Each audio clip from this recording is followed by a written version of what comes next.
Hello students, welcome back to English Master. Today we are going to cover another part of class 12th English. The name of the chapter is Indigo. So we will begin from here. When the court reconvened, the judge said he would not deliver the judgment for several days. Meanwhile, he allowed Gandhi to remain at liberty.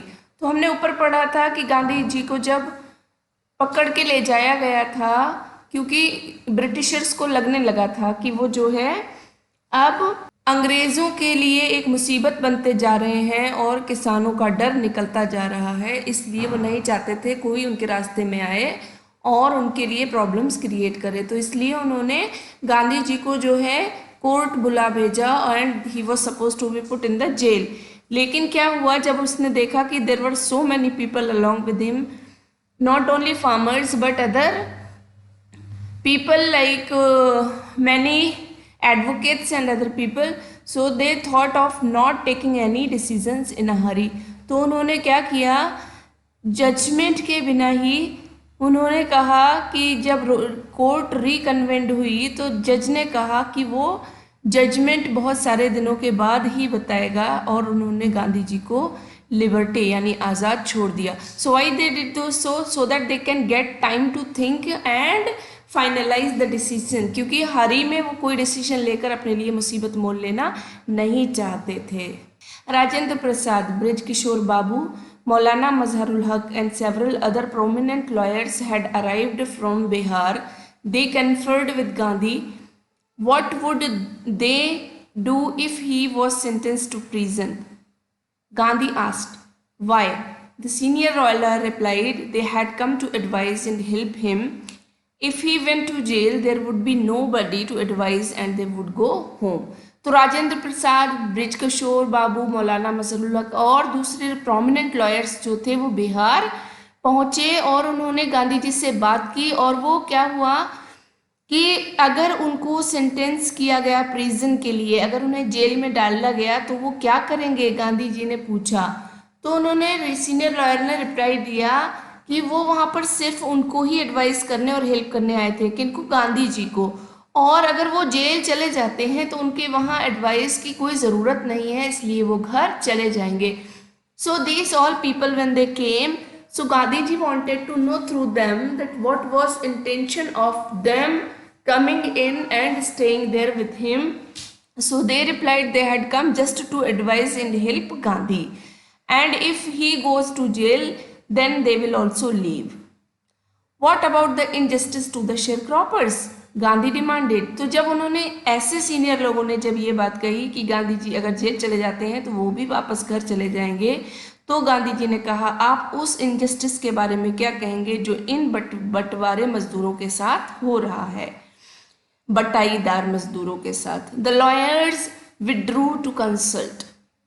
Rajendra Prasad has recorded the upshot of their consultations.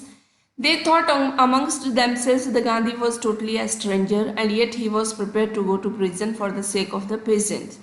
If they, on the other hand, being not only residents of the adjoining districts but also those who claimed to have served these peasants, should go home, it would be shameful desertion. आप जब गांधी जी ने कहा कि आप ऐसे lawyers के लिए क्या सोचते हैं, बेचारों के इन शेयर क्रॉपर्स के साथ, इनके साथ इनजस्टिस हो जाएगा, तो सारे लॉयर्स ने कहा कि गांधी जी इन सब मामलों में एक स्ट्रेंजर से ज़्यादा कुछ भी नहीं है और अगर वो इन सब के लिए जेल जाने को तैयार हैं तो हमें शर्म आनी चाहिए, क्योंकि हम एडजॉइनिंग मीन्स आसपास के डिस्ट्रिक्ट से हैं और इन पीजेंट्स से कहीं ना कहीं जुड़े हुए हैं, तो बजाय घर जाने के हमें इसके लिए कोई सॉल्यूशन ढूंढना चाहिए।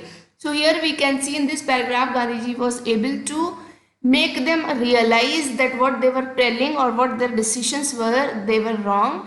Instead of going home, they were supposed to stay there and help the peasants because they were really in trouble and they needed someone to help them out. They accordingly went back to Gandhi and told him they were ready to follow him into jail. The battle of Champaran is won. अब जैसे ही उन्होंने कहा कि वो ready हैं कि अगर Gandhi ji jail जाएंगे तो वो भी उनके साथ जेल चले जाएंगे, तो गांधी जी ने कहा कि बैटल इज वन। इसका मतलब हम अपना चंपारण का बैटल जो है वो जीत चुके हैं। That means there was a rays of hope and people were hopeful now and they wanted to win over Britishers. So he said that now you have come with the intention, that means we are half won, he exclaimed. Then he took a piece of paper and divided the group into pairs and put down the order in which each pair was to court arrest. अब यहाँ से planning start होती है और उन्होंने एक paper लिया और उसको डिवाइड किया और पेयर बना दिए कि अगर कोर्ट अरेस्ट करे तो कौन पहले और कौन बाद में जाएगा. Several days later, Gandhi received a written communication from the magistrate informing him that the lieutenant governor of the province had ordered the case to be dropped. Civil disobedience had triumphed the first time in modern India. तो यहाँ जब several days निकल गए और उसके बाद उन्हें जो नोटिस मिला वो चौंका देने वाला था. उन्हें मजिस्ट्रेट की तरफ से इंफॉर्मेशन मिली कि केस जो था वो बंद कर दिया गया था और गांधी जी को जेल में जाना नहीं पड़ेगा. तो पहली बार मॉडर्न इंडिया में सिविल डिसोबीडियंस की जीत हुई थी. ट्रम्प मीन्स विजयी होना. तो ऐसा लगा कि पहली बार सच्चाई या फिर सिविल डिसोबीडियंस की जो है जीत हुई है. जो वहाँ पर राज कर रहे थे उनको पीछे छोड़ा गया. Gandhi and the lawyers now proceeded to conduct a far-flung inquiry into the grievances of the farmer. अब गांधी जी ने लॉयर्स के साथ एक टीम बना ली और उन सब ने क्या किया, एक इंक्वायरी स्टार्ट की कि जाने कि उन किसानों के क्या क्या दुख हैं, क्या परेशानियां हैं. Depositions by about 10,000 peasants were written down and notes made on other evidence. Documents were collected. The whole area throbbed with the activity of the investigators and the vehement protest of the landlords. अब इन्होंने क्या किया, एक सर्वे किया.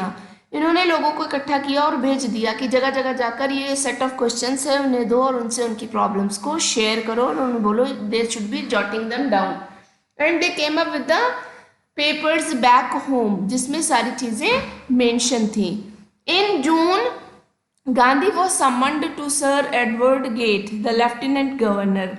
तो June में क्या हुआ, गांधी जी को एक सर एडवर्ड गेट जो लेफ्टिनेंट गवर्नर था उसकी तरफ से एक सम्मन आया. Like he was called to the by through a legal notice. Before he went he met leading associates and again laid detailed plans for civil disobedience if he should not return.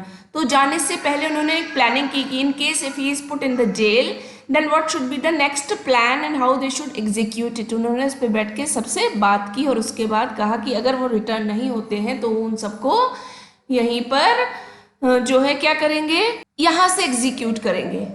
Gandhi had 4 protracted interviews with the lieutenant governor who as a result appointed an official commission of inquiry into the Indigo sharecroppers situation.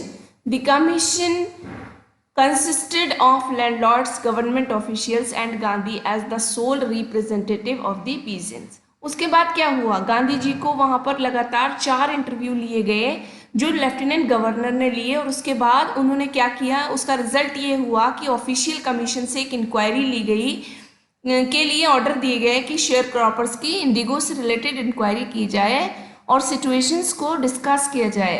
तो जो landlord, government official और वो सब थे वो क्या बन गए, वो रिप्रेजेंटेटिव बन गए. किसके, पीजेंट्स के, किसानों के. तो इससे पता चला कि this was a good result that was given by the people, those who were interviewers, like these were the people who were Britishers. Gandhi remained in Champaran for an initial uninterrupted period of 7 months and then again for several shorter visits. Gandhi ji Champaran में लगभग कितने 7 months रहे. So you can imagine he almost spent half of the year, more than half a year. और फिर उसके बाद और भी उन्होंने कई shorter visit की. The visit undertaken casually on the entreaty of an unlettered peasant in the expectation that it would last a few days occupied almost a year of Gandhi's life. तो एक विजिट जो किसकी थी, राजकुमार शुक्ला की थी, और जो एक अपनी फरियाद लेकर के उनके पास गया था उसे मालूम नहीं था कि उसे लगा ये 2-4 दिन की बात होगी और ख़त्म हो जाएगी, लेकिन गांधी की लाइफ का उसने लगभग 1 साल ले लिया.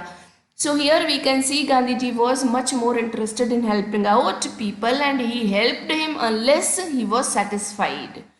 The official inquiry assembled a crushing mountain of evidence against the big planters and when they saw this they agreed in principle to make refunds to the peasants. और उसके बाद क्या हुआ, जब ऑफिशियल इंक्वायरी हुई तो ऑब्वियसली हमें पता है ब्रिटिशर्स रॉन्ग थे, तो जितने भी बिग प्लांटर्स थे उन्हें सबको मानना पड़ा कि what they had done was wrong, और उन्होंने क्या किया, इन रिटर्न उन्होंने किसानों के रिफंड यानी पैसों को वापस किया। But how much must we pay, लेकिन हमें पैसा दिया कितना जाए, they asked Gandhi.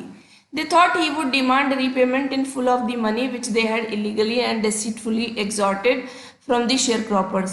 He asked only 50%. उन्होंने सोचा था कि शायद वो सारे पैसे मिलेंगे जो कि हमें क्या करना है, हमें हमसे जो लूटे हैं इन लोगों ने, हम वो सब वापस ले लेंगे, शायद यही गांधी जी हमें सजेस्ट कर रहे हैं। लेकिन उन्होंने क्या सजेस्ट किया कि आपको कितने मांगने हैं, only 50% you have to ask. There he seemed adamant, writes Reverend J.Z. Hodge, a British missionary in Champaran who observed the entire episode at close range. उसने कहा, ये किसकी लाइन है लिखी हुई, उसने कहा कि वो मुझे बहुत एडामेंट यानी वहाँ पर दृढ़ निश्चय वाले दिखाई दे रहे थे। हॉज ने बोला, जो कि ब्रिटिश मिशनरी था चंपारण में, और उसने इस सारे एपिसोड, इस सारी घटना को बहुत क्लोजली देखा था। Thinking probably that he would not give way, the representative of the planters offered to refund the extent of 25%, and to his amazement Mr. Gandhi took him at his word, thus breaking the deadlock. लेकिन उन लोगों ने offer कितना किया कि हम सिर्फ 25% ही वापस करेंगे, लेकिन गांधी जी ने उसे भी बिना किसी कोई क्वेश्चन किए एक्सेप्ट कर लिया। तो what was the motive behind here, Gandhi ji accepted that amount of money also because he was able to make them convinced that they were wrong. तो मेन प्रॉब्लम अमाउंट की नहीं थी, लेकिन किसकी थी कि वो उनको कन्विंस कर पाए कि वो रॉन्ग थे और वो आगे से ऐसी कोई मिस्टेक नहीं करेंगे, क्योंकि उन्हें मालूम है कि people like Gandhi will again come and interrupt them. तो that was the only point where he made them realize that they should take that much amount as is being offered by these people. This settlement was adopted unanimously by the commission. Gandhi explained that the amount of the refund was less important than the fact that the landlords had been obliged to surrender part of the money and with it part of their prestige. तो गांधी जी ने कहा पैसे से ज़्यादा उनकी Prestige, उनका मान सम्मान बड़ा था, और जो उन्हें वापस दे दिया गया है तो वो हमारे लिए ज़्यादा मायने रखता है। Therefore, as far as the peasants were concerned, the planters had behaved as lords above the law. तो फिर अगर हम देखें तो जो पीजेंट्स थे, जो हम उनकी बात करें, तो प्लांटर्स ने उनके साथ ऐसे बिहेव किया था जैसे कि वो खुद मालिक हों। Now the peasant saw that he had rights and defenders, he learned courage. लेकिन अब किसानों को लगा कि अब उनके पास जीतने वाले भी हैं, उनको डिफेंड करने वाली भी हैं, उनकी सुरक्षा करने वाली भी हैं, इसलिए उनके अंदर अब करेज आ गया। Even justified Gandhi's position when within a few years the British planters abandoned their estates which reverted to the peasants. अगर हम जस्टिफिकेशन देखें गांधी जी की पोजीशन का, तो कुछ ही सालों में ब्रिटिश प्लांटर्स जो थे उन्होंने उस स्टेट को ही छोड़ दिया और वो सारी की सारी जगहें किसके पास वापस आ गई, किसानों के पास। इंडिगो शेयर क्रॉपिंग डिसअपियर्ड, और जो इंडिगो की शेयर क्रॉपिंग जो सिस्टम था वो खत्म हो गया। Gandhi never contented himself with large political or economic solutions. He saw the cultural and social backwardness in the Champaran villages and wanted to do something about it immediately. तो जब ये सारा प्रोसेस चल रहा था तो Gandhi ji was looking into something else also. What was that? कि लोग जो हैं बहुत बैकवर्ड हैं और गांवों की कंडीशन जो है वो बहुत ख़राब है। So while doing the surveys he had this idea in his mind that he will be helping out these peasants in some other ways as well. He appealed for teachers, Madhav Desai and Narhari Parikh, two young men who had just joined Gandhi as disciples. Disciples means शिष्य। तो उन्होंने क्या किया, उन्होंने appeal की महादेव देसाई और नरहारी पारीख से कि वो उनको लोगों को हेल्प आउट करें एंड देयर वाइफ्स, उनको पढ़ाएं, वॉलंटियर्ड फॉर वर्क, और उनको कहा कि वो वॉलंटियरली जाकर इस काम में अपनी हाथ बढ़ाएं, शिक्षा बांटें। Several more came from Bombay, Pune and other distant part of the land. Devdas, Gandhi's youngest son, arrived from the ashram and so did Mrs. Gandhi. तो ये सारे लोगों ने मिलकर अब यहाँ टीचिंग का अभियान चलाया। Primary schools were opened in 6 villages. Kasturbai taught the ashram rules on personal cleanliness and community sanitation. तो मिसेस गांधी ने वहाँ पर लोगों को क्लैनलीनेस और सैनिटेशन सिखाया और दूसरे स्कूल्स में प्रॉपर एजुकेशन स्टार्ट हो गई। हेल्थ कंडीशंस वर मिजरेबल, वहाँ पर जो हेल्थ एजुकेशन थी वो भी नहीं दी जाती थी, वो भी मिजरेबल थी। Gandhi got a doctor to volunteer his services for 6 month, और गांधी ने एक वॉलंटियर डॉक्टर को भी 6 मंथ के लिए अपॉइंट किया। 3 medicines were available, castor oil, quinine and sulfur ointment. So these were the days when we did not have much more advancement in our technology. So these were the things that were used to cure people. तो यहाँ पर हम देखते हैं castor oil, quinine और sulphur ointment ही थी जो लोगों का इलाज करने के लिए यूज की जाती थी। Anybody who showed a coated tongue was given a dose of castor oil. Anybody with malaria fever received quinine plus castor oil. Anybody with skin eruptions received ointment plus castor oil. So this was the way they were treating people. Gandhi noticed the filthy state of women's clothes. He asked Kasturbai to talk to them about it. One woman took Kasturbai into her hut and said, "Look, there is no box of or cupboard here for clothes. The sari I am wearing is the only one I have." जब गांधी जी ने देखा तो यहाँ की condition बहुत पैथेटिकल थी। जो ladies थी उनके पास गंदे कपड़े हुआ करते थे। तो एक दिन जब कस्तूरबाई उनके साथ उनके घर गई तो उस लेडी ने दिखाया कि हमारे घर में कोई बॉक्स ही नहीं है, ना ही कबर्ड है, क्योंकि हमारे पास एक ही साड़ी है जिसे मैं पहने हुए हूँ। So you can imagine the condition, the poor condition of these people living in Bihar at that time. During his long stay in Champaran, Gandhi kept a long distance watch on the ashram. He sent regular instructions by mail and asked for financial accounts. Once he wrote to the residents that it was time to fill in the old latrine trenches and dig new ones, otherwise the old ones would begin to smell bad. तो उन्होंने हर चीज़ का ध्यान रखा। वो लगातार mail भेजते थे और उन्होंने पुराने जो टॉयलेट्स थे उनको बंद करवा कर और कहा कि वो नए खोद दें ताकि वो बुरा स्मेल ना दें। The Champaran episode was a turning point in Gandhi's life. What I did, he explained, was a very ordinary thing. I declared that the British could not order me about in my own country. तो Champaran episode जो था वो क्या बन गया, एक turning point बन गया गांधी जी की लाइफ में। Because whatever he was not doing in India, he was doing in outer part of the country, like he was going to some other countries and was offering his services. This was the first time when people had noticed. तो उसने कहा कि मैंने कुछ ऐसा ordinary नहीं किया है, मैंने तो सिर्फ ब्रिटिशर्स को ये समझाया है कि मेरे ही कंट्री में रहकर मुझे ऑर्डर ना दें। But Champaran did not begin as an act of defiance. It grew out of an attempt to alleviate the distress of large numbers of poor peasants. तो ये चंपारण एपिसोड जो था ये यहीं ख़त्म नहीं हो गया, इससे बहुत सारे चेंज इन पुअर peasants की लाइफ में आते रहे। This was the typical Gandhi pattern. His politics were intertwined with the practical day-to-day problems of the millions. He was not a loyalty to be abstractions. It was a loyalty to living human beings. तो ये जो गांधी जी का typical pattern था, उन्होंने क्या किया, बहुत सारे पॉलिटिक्स जो है इंटरवेंड, बीच में उन्होंने आकर अपनी टांग अड़ानी चाहिए, रोकना चाहा, लेकिन इन मिलियंस की प्रॉब्लम को डे टू डे बेसिस पर किसने सॉल्व किया, गांधी जी ने सॉल्व किया, क्योंकि वो किस में बिलीव करते थे, लिविंग ह्यूमन बींग्स में और उनकी लॉयल्टी में।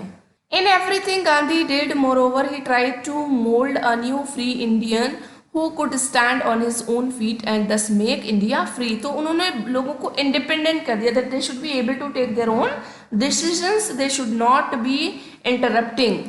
Early in the Champaran action, Charles Freer Andrews, the English pacifist who had become a devoted follower of Mahatma, came to bid Gandhi farewell before going on a tour of a duty or to Fiji Island. तो Champaran action के बाद एक Charles freer Andrews जो English pacifist था, वो गांधी जी का एक बहुत बड़ा फॉलोअर बन गया और वो गांधी जी को फिजी आइलैंड जाने से पहले फेयरवेल यानी अलविदा कहने आया। So we can notice that people were impressed, not only Indians but even Britishers were impressed through his actions. Gandhi's lawyer friends thought it would be a good idea for Andrews to stay in Champaran and help them. Andrews was willing if Gandhi agreed, but Gandhi was vehemently opposed. Gandhi ji ने लेकिन उसको oppose कर दिया, मना कर दिया। क्यों? उसने कहा you think that in this unequal fight it would be helpful if he have an English man on our side. उन्होंने कहा नहीं, अगर एक अंग्रेज हमारे साथ हो गया तो ये हमारी फाइट जो है वो रिस्की भी हो सकती है। This shows the weakness of your heart. अगर हम अंग्रेज को अपने साथ रखेंगे तो दूसरों के पास क्या संदेश जाएगा कि हम वीक हैं। The cause is just and you must rely upon your self to win the battle. उन्होंने कहा हमारा जो काज है, जो रीजन है वो न्याय है। So we are not doing something wrong, we are on right side. तो हम अपने आप पे रिलाय करो, विश्वास करो कि आप ही इस युद्ध को जीतोगे। You should not seek a prop in mister Andrews because he happens to be an English man. तुम उसमें अपनी जो है क्या एक हेल्प मत ढूंढो, इसलिए क्योंकि एंड्रूज जो है वो एक इंग्लिश मैन है। But you have to learn how to trust on your own self. He had read our minds correctly, Rajendra Prasad comments, and we had no reply. Gandhi in this way taught us a lesson in self-reliance. तो कहता है कि गांधी ने हमारे minds को अच्छे से पढ़ा और उन्होंने हमें सेल्फ रिलायंस, हमें सिखाया कैसे हम अपने ईगो, अपने प्रेस्टीज को बचा कर रखें। Self reliance, Indian independence and help to sharecroppers were all bound together. और उसके बाद ये जो हेल्प थी शेयर क्रॉपर्स की, वहाँ से हमारी ईगो को बचाने की और इंडियन इंडिपेंडेंस को लेने की, ये सब चीज़ें वहीं से शुरू हुई और इन सब ने एक दूसरे को आपस में बांध दिया। और ये घटना जो थी हमारे इंडियंस के दिलों में अंग्रेज़ों के खिलाफ एक डर को जो डर था उससे निकालने के काम आई और उनके खिलाफ आवाज़ उठाने के काम आई। So here we can see that Indians were all together now and they were ready to fight because they knew now they had to fight for their self-reliance and they cannot take the orders of the Britishers who were there in their countries and they were not supposed to be there or order them as that was their own country. So students, that chapter gets over here. We'll soon meet in next chapter. Till then, take care and do not forget to subscribe the channel to keep yourself updated. Bye.